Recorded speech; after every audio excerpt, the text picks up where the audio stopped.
I knew the company didn't understand Ethan's worth the moment I overheard the CFO mutter, "He's just a glorified email jockey." This was a man who couldn't name 5 of our clients without checking the CRM. Meanwhile, Ethan knew where their kids went to school, their favorite bourbon brands, and which ones would panic if you so much as mentioned platform migration. He wasn't flashy, no crushing KPIs or LinkedIn humble brags. Just calm, quiet reliability. Every quarter, our top enterprise accounts renewed without a hitch. No drama. No escalations. Just Ethan, running his silent symphony of trust. He didn't play politics. That's why no one in the C-suite saw the net he was holding. They thought those accounts stuck around because our SaaS tool was so sticky. That product broke every third sprint cycle. We had onboarding issues, buggy UI, and a support desk that treated Tier 1 issues like they were telemarketing callbacks. But the clients stayed, because Ethan made sure they felt seen. When the COO's nephew nuked a data pipeline, Ethan personally rerouted the client's workflows at 11 p.m. on a Sunday, no ticket filed, no applause asked. When a Fortune 100 partner's lead engineer had a panic attack about a missed SLA, Ethan drove 6 hours just to walk him through a manual workaround, in person, with coffee and a damn fruit basket. He'd built what I now realize was a private network of trust, one that spanned years of favors, empathy, and late-night saves. And he never bragged. He just called it keeping things smooth. If I had $1 for every time I heard some VP say, "Clients love us," I'd buy the damn company and fire them myself. The truth was clients loved Ethan. And when I say love, I mean they'd send him wedding invites. One even named their office dog after him. No one realized it, because Ethan wasn't loud about it. He didn't show up to happy hour, didn't circle back on Slack threads, didn't bake cookies for the culture committee. He was too busy actually doing the job everyone else pretended to understand. And while you're here, if this story hits a nerve, or if you've ever watched the wrong person get let go while clueless suits backslapped each other, hit that like button and subscribe. 97% of folks never do. And it really keeps us going to share more stories like this one. Anyway, the week it started, you could smell the desperation coming from the executive wing. New CFO, new agenda. Operational excellence, they called it. More like, cut whoever we don't understand. Ethan's name showed up on a spreadsheet, just a line item next to a $190,000 salary. No one bothered asking why he costs more. No one thought to check retention stats for his accounts. The man held 20 of our top clients on a thread of personal trust, and they cut him like expired printer ink. I remember the day before it happened. He looked at me from across the break room, stirring that awful powdered creamer into his coffee, and said, "They don't know I'm the dam holding back the flood." I laughed, thinking he was being dramatic. I wish I hadn't. They brought her in like she was the second coming of Oracle. Fresh from some flashy fintech startup with a podcast and a dozen Medium posts titled things like, "How I Saved $30 million Before My Matcha Latte." I knew we were screwed the moment she walked into the building carrying a reusable bottle that probably costs more than my car insurance. Madison King, CFO. Age maybe 35. Experience deep enough to throw buzzwords like synergize spend and non-core asset optimization at the board. She walked into that first exec meeting and started swinging her spreadsheet like it was a damn sword. I wasn't in the room when the purge plan got drafted, but the whispers traveled fast. Phase 1. Reduce overhead. Translation. Anyone with a salary higher than a product intern and no immediately measurable revenue output? On the chopping block. Sales tried to push back, quietly, but legal shut that down faster than you could say wrongful termination. Then came the Google Sheet. They always start with a sheet. Columns like base salary, commission eligibility, client attribution, and my personal favorite, subjective value score. That last one, total BS. Based on what? Who made the CFO laugh in a Zoom meeting? Who didn't microwave salmon in the break room? Ethan's name was on that list. I saw it when a junior HR rep accidentally left her laptop open during an elevator ride. Red highlight. High cost/low attribution. I wanted to scream. Low attribution? The man was the only reason half our Q3 renewals didn't bail when the API meltdown happened. But he didn't have a quota, And our CRM never tracked the favors he did because, surprise, real trust doesn't live in Salesforce. He knew it was coming. You could tell. Not in the way most people panic. No resume updates. No quiet LinkedIn browsing. Ethan just slowed down. Started cleaning up his notes. Downloaded his private logs. Not the vengeful kind. Just preparing. Like a man watching floodwaters rise and calmly placing sandbags while the rest of the town hosts a barbecue. Then came the invite. Subject line. Strategic realignment check-in. No context. No agenda. Just 15 minutes booked with the new CFO and some HR intern named Lexi who once told me she thought Cobra was a type of insurance for snakes. Ethan showed me the invite and just smirked. Guess I'm about to be optimized. That was Ethan. Gallows humor and Marlboro breath. He didn't even bother to prep notes. Just showed up in his faded gray blazer. The one with the frayed cuff from fixing that projector wire in 21. And walked in like he was grabbing coffee, not walking into an execution. I asked him later if they said anything nice. He chuckled, bitter and tired. Nah. Just numbers. I'm $190,000 too expensive to understand. They called him in at 9:03 a.m. sharp. Lexi from HR was already waiting on Zoom, blinking like a deer about to fire someone for the first time. The CFO didn't even bother turning on her camera. Just that stupid profile photo of her fake laughing in front of a WeWork backdrop. Thanks for joining, Ethan, she said in that corporate sing-song tone that usually precedes either a wellness check-in or a gutting. We're restructuring to align with strategic growth vectors. Which is HR speak for, you're expensive, and we don't get what you do. He told me later she used the word streamlining 3 times before Lexi finally muttered the actual words.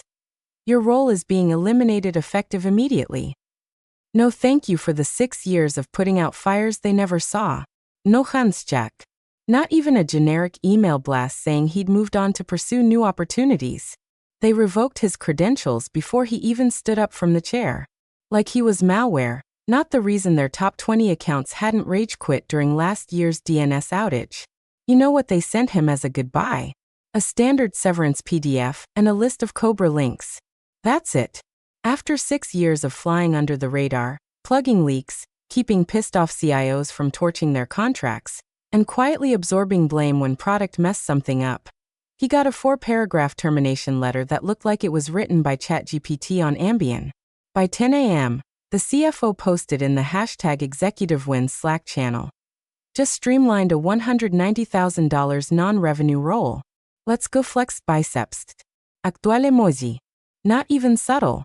I wanted to throw my monitor out the window. She'd never sat in on a single client retention call. Had no idea that the non-revenue guy had personally kept that $4.3 million logistics account from defecting to our biggest competitor by sending their CTO a hand-built workaround at 2 a.m. But sure. Let's go. They brought in the replacement by lunch. Her name was Cassie, 26. Former client happiness coach at a smoothie subscription startup. Her entire onboarding doc was in pastel canvas slides. First thing she said during intro was, I'm super passionate about delighting customers and empowering relationships. One of the legacy clients called her kiddo 5 minutes into their kickoff call. She giggled.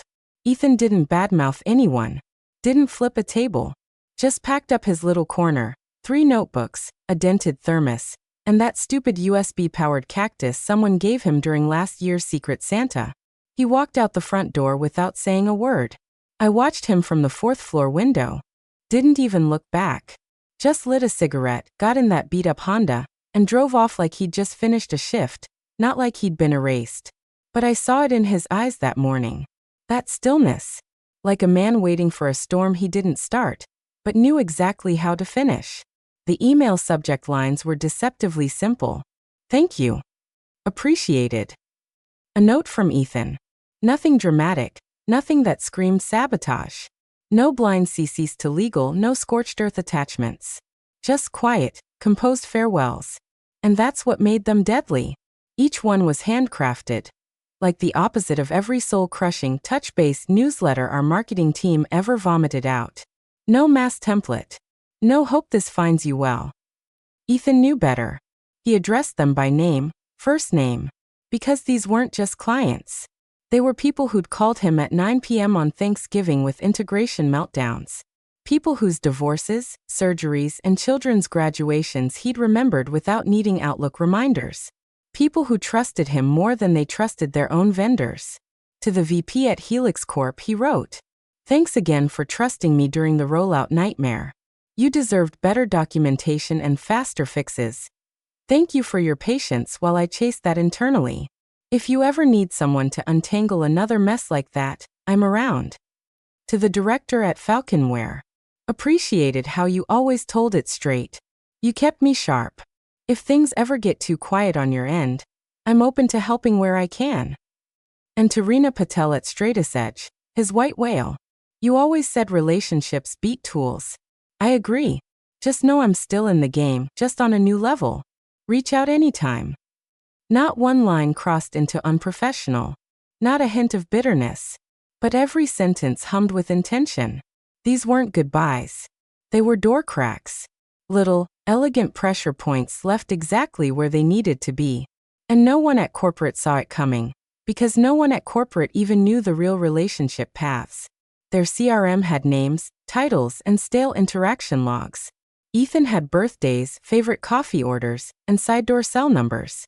Hell, half of his biggest contacts weren't even in the system because he kept them off-grid, on purpose. "Too many chefs," he once told me. "Too many dashboards, not enough instinct." That day he updated his LinkedIn.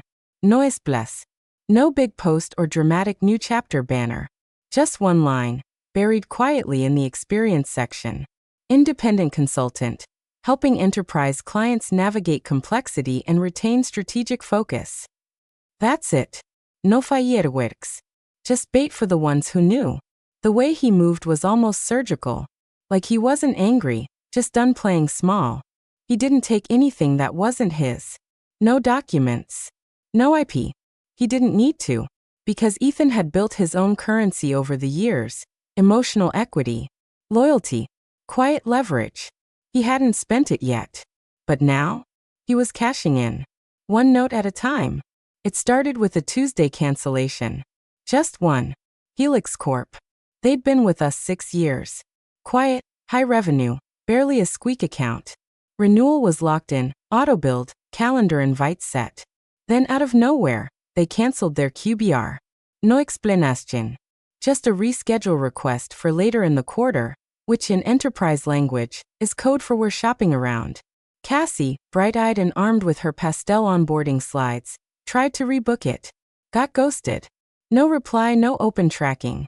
Their head of infrastructure, a guy who once baked Ethan brownies after a nasty patch rollback, didn't even click the invite.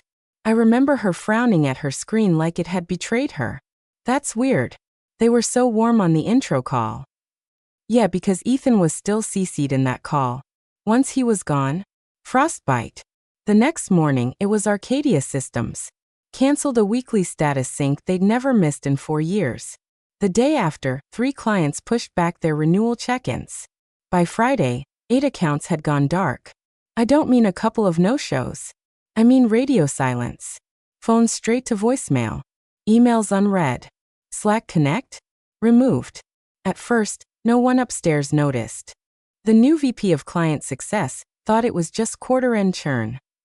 Cassie said they were probably realigning their vendor strategy. But I knew. I saw it happening like a slow-motion implosion. These weren't just clients leaving. These were people who felt like they'd been robbed of the one person who gave a damn. And they weren't yelling. They weren't demanding refunds or threatening lawsuits. They were just done. We had a dashboard. One of those fancy analytics things that execs love to flash at investor calls. It showed engagement risk scores, based on frequency of contact and support tickets. I watched Ethan's old accounts turn from green to amber. Amber to red.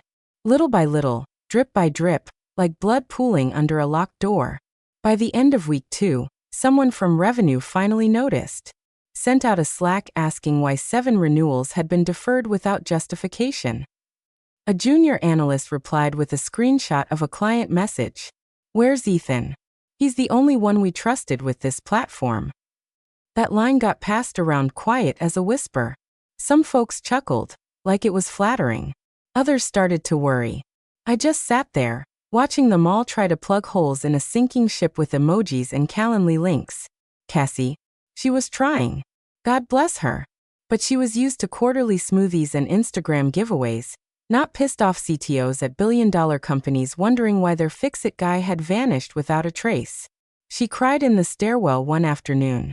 Said something like, I don't know what I'm doing wrong. I'm following the script. And I wanted to scream. That's the problem. Ethan never needed a script. The scariest part?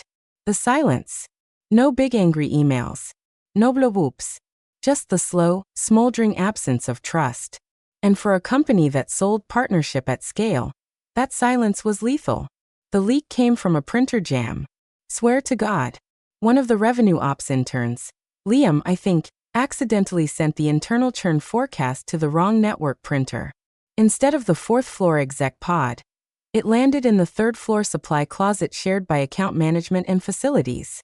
Poor kid didn't even know until someone from janitorial dropped it off at my desk thinking it was a client invoice. I read it once. Then again. Then I laughed. Not because it was funny. Because it was inevitable. Quarter-end churn forecast. 5.3x higher than projected. 5.3 times. Nearly $14 million in at-risk revenue. The document was watermarked confidential. Internal only. Do not circulate. Naturally, within 90 minutes it had made it to the espresso machine in the micro kitchen, the company Discord, and rumor had it, even a competitor's inbox. Sales was imploding. You could hear it in the hallways, furious phone calls, panicked whisper yells, and someone from finance audibly saying, but we already promised the board a gain this quarter. Cassie was locked in a huddle with her manager, who looked like he'd just found out Santa Claus was a Ponzi scheme. Her eyes were wide glassy. She kept pointing at her screen and saying, but they confirmed. They said we were aligned. Then came the push notification. Flagship client, Stratus Edge, formally declined renewal. 3-year deal. Gone. They didn't even bother with a call. Just a one-line email that said, this partnership was always about people. Good luck. That was the moment the CFO's posture changed. She was still putting on a brave face, mouthing off about transitional turbulence and forecast smoothing. But her tone got clipped. She stopped showing up to all hands with her Slack slogans and started working behind closed doors. You could smell the fear coming off her blazer. That afternoon, during a floor-wide meeting to rally morale, someone, I think it was Matteo from Analytics, muttered just loud enough for the silence to catch it. They fired the guy who kept the plate spinning. Nobody laughed. Not even Cassie. She just stared down at her notebook like it might apologize to her. The weirdest thing? Ethan didn't say a word. No blog posts. No viral takedowns. No subtweets or gloating interviews. He didn't torch the place on the way out. He just moved in silence and let gravity do the rest. The house of cards was collapsing, one relationship at a time. From the outside, I watched it all, not with rage or joy, but a kind of detached awe. Because sometimes revenge doesn't come with fireworks. Sometimes it's just the absence of the person who made things work. The call came at 6:17 p.m. on a Thursday. I was still in the office, mostly because I didn't want to go home and explain to my dog why I looked like I'd aged 5 years in 2 weeks. The lights were low. Most people had cleared out, except for a few stunned salespeople still trying to salvage what they could from the quarter's wreckage. You could smell desperation mixed with burnt espresso. Then I heard it, through the paper-thin walls of conference room C. The CEO's voice, muffled but unmistakable, frantic, sharp, unraveling. What the hell did you do, Ethan? It didn't take a genius to guess who was on the other end. From what I heard later, the CEO had tried to route everything through the chain. First, he demanded updates from sales. Then client success. Then marketing. Then legal. No one had answers. No one had control. The board was breathing down his neck, asking why 3 top-tier clients had vanished without even a courtesy call. So he did something no exec ever wants to do. He picked up the phone himself. Dialed Ethan directly. No assistant. No legal buffer. The conversation didn't last long. Ethan's voice was calm. Almost too calm. Like he was standing at the edge of a lake, watching the ripples roll in. "Check your mailbox," he said. No heat. No smugness. Just finality. Click. A minute later, the CEO opened the email thread that had been quietly forwarded from his assistant. It was from Reena Patel, CTO at StraightAsEdge and queenmaker in the enterprise SaaS world. 3 lines. No fluff. "Ethan, I appreciated your message. Trust can't be outsourced. Let me know when you're ready to build something real." Subject line. Trust can't be outsourced. No legalese. No backtracking. Just a door closed with deliberate grace. I imagine the CEO sat there for a while. Probably blinked. Probably tried to spin it in his head. "We'll win them back. They'll come around." But the truth was, the moment he greenlit that termination, when he let some spreadsheet with red font decide who mattered, he sealed it. The thing they never understood was this. Ethan wasn't just retention. He was belief. He was certainty. And once that kind of certainty disappears, everything else looks shakier. They didn't just lose a guy. They lost the trust people only gave to him. And Ethan? He didn't dance. He didn't gloat. He just sat at his kitchen table, probably in that same ratty hoodie with the coffee stain on the sleeve, and watched it all fold in on itself. Quiet. Composed. Finally seen. But never asking for it. He didn't launch with a press release. No branded email campaigns. No buzzword-drenched, "I'm thrilled to announce" post. Just a new website. Simple white background, navy serif font. Header read. Ethan Monroe Strategic Retention Consulting. Below it. Helping enterprise clients solve the real problem before it breaks the contract. No testimonials. No photos. Just a contact form and the sentence. "If you know, you know." Turns out, plenty of people knew. By the end of the first week, 3 of his former clients had already reached out. Quietly. Directly. One sent a 6-word message. "Are you available on retainer?" Another said, "I need my fix-it guy back." He didn't chase. They came to him. The first retainer contract hit his inbox 72 hours after the site went live. StraightAsEdge was second. By Friday, he was back in a client's war room, calmly rebuilding their post-migration disaster while the vendor they'd left behind fumbled through Tier 2 tickets. Meanwhile, the fallout at his old company was turning radioactive. A mid-tier industry blog dropped a piece titled, "SaaS Darling Faces Client Exodus After Sudden Staff Cuts." It wasn't headline news, but it hit all the right Slack channels. The article quoted anonymous insiders describing abnormal churn activity, leadership instability, and critical trust breaches. One pull quote even hinted at a specific departure being the unpinning thread. And then, without ceremony, the CFO was transitioned. That was the word in the internal memo. Transitioned to pursue new strategic directions. No thank you, no town hall. Just a Slack deactivation and a sudden uptick in HR calendar blocks. Her replacement? A guy from operations with 0 Twitter presence, and a history of asking questions before making cuts. The mood around the exec wing went from cocky to cautious real quick. No one said Ethan's name, but everyone stopped calling what he did non-revenue. As for Ethan, he didn't respond to the blog article, didn't repost it, didn't even like it. He just kept working. He liked the quiet, liked that his phone only rang when it mattered, that no one cared about internal politics anymore. They just needed someone who could deliver. That's the thing about value. You can hide it behind buzzwords and spreadsheets, ignore it in quarterly reports, but eventually, someone pays the price for pretending it wasn't real. And Ethan? He was finally getting paid for being the one who knew. The new office didn't smell like corporate. No burnt K-cups. No crusty whiteboards with half-erased Q3 targets. Just quiet hums of productivity, glass walls, and the faint scent of eucalyptus from whatever air freshener the building used to convince tenants this place was for grown-ups. Ethan walked in just before 9, coffee in hand, calm as ever. His name was on the door, etched in matte black vinyl on frosted glass. Monroe Strategic Advisory. Not flashy, not loud, but real. The space had just 2 desks and a single window with a downtown view. He didn't need more. He wasn't here to build an empire. Just something honest. Something useful. 15 minutes later, the door creaked open. Hey boss, said Ava, grinning. She was the first to jump ship after Ethan's exit. Former senior account exec, smartest one in the building, not already locked in golden handcuffs. She'd walked into her manager's office the same week Ethan left and handed in her resignation without a backup plan. When HR asked why, she said, "Because I've seen who actually keeps the lights on around here, and you just fired him." Now she was here. No org chart. No dress code. Just a laptop, sharp instincts, and a shared vision. They set up shop like they were starting a garage band. 2 screens, a shared Google Drive, and a whiteboard labeled "Do not bullshit these people."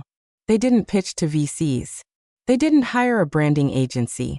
They just answered emails from people who trusted them. By lunch, they'd onboard a new client. By the end of the day, 2 more had asked for scopes. Then, just before closing, Ethan's phone buzzed. It was from Reena Patel. Subject line: "Let's build something better." No body text. No need. He showed it to Ava. She just raised an eyebrow. "Think she's serious?" Ethan leaned back in his chair, stared out the window, and smiled. She always was. He didn't high-five. Didn't fist pump. Just sat still for a moment, feeling what it meant to be needed on his terms. No middle managers. No compliance reviews. No CFO with a god complex and a vendetta against salaries that didn't fit inside her spreadsheet. Just impact. Connection. And clean, earned momentum. He took one last sip of coffee. Opened the laptop. Replied. And as his fingers hovered over the keys, his voice echoed in my head, dry, amused, and exactly right. They saved $190,000. I saved the relationships. Guess who came out richer?